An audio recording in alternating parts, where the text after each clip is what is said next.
देखिए चलिए, fractional part function, fractional part function.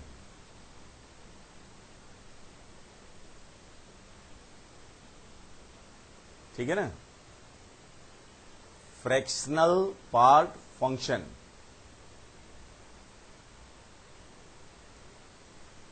ध्यान से देखना, जो इसका स्टैंडर्ड साइन है, स्टैंडर्ड साइन क्या है? Curly bracket. वैसे तो डेफिनेशन गिवन हो सकती है, लेकिन स्टैंडर्ड डेफिनेशन क्या है? अगर कुछ भी गिवन नहीं है तो फ्रैक्शनल पार्ट ऑफ एक्स को हमको क्या मानना है? एफ एक्स इक्वल टू, अगर हमारे पास फ्रैक्शनल पार्ट ऑफ एक्स है तो इसकी जो स्टैंडर्ड डेफिनेशन है वो क्या है? X minus bracket x, where bracket क्या है? GIF। वैसे depending on different type of integer, मतलब दूसरी डेफिनेशन भी पॉसिबल है, लेकिन अगर कुछ दिया नहीं है तो फ्रैक्शनल एक्स की डेफिनेशन हम क्या मानेंगे? X minus bracket x, where bracket क्या है हमारे पास? GIF। नोट कर लो ये पहले, वेयर ब्रैकेट इज GIF।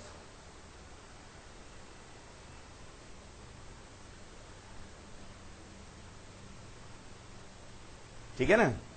अब ध्यान से देखना, डिफाइंड ही ऐसी है, इसको कभी नहीं भूलना है। अगर कुछ दिया नहीं है तो डिफाइंड कैसे है? X minus bracket x. ठीक है ना। अब ध्यान से देखना, अगर मेरे पास एक्स कितना है? 1.3 है, तो ब्रैकेट एक्स कितना होगा? 1। फ्रैक्शन एक्स कितना होगा? कितना होगा?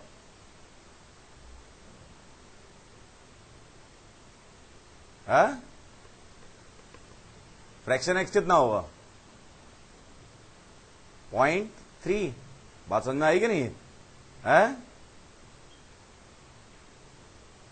अगर मेरे पास एक्स क्या है?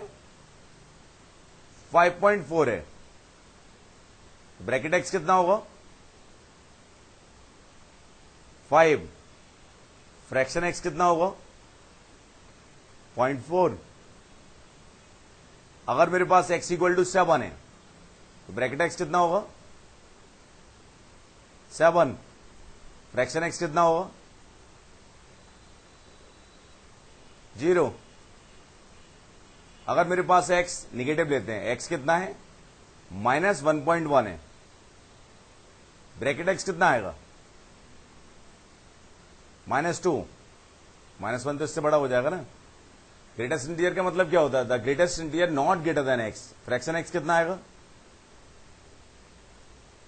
है 0.9। नोट ढंग से लिख लो, ये भूल जाते हैं। हमें ये कभी नहीं बोलना कि फ्रैक्शन एक्स कैसे डिफाइंड है?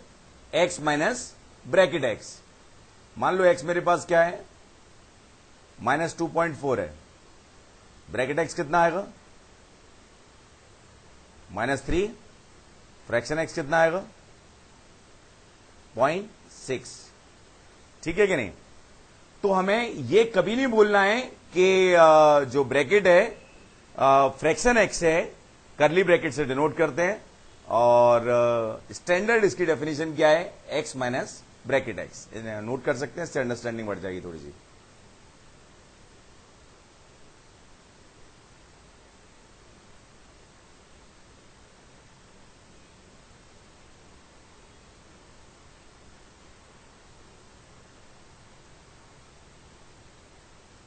ठीक है ना।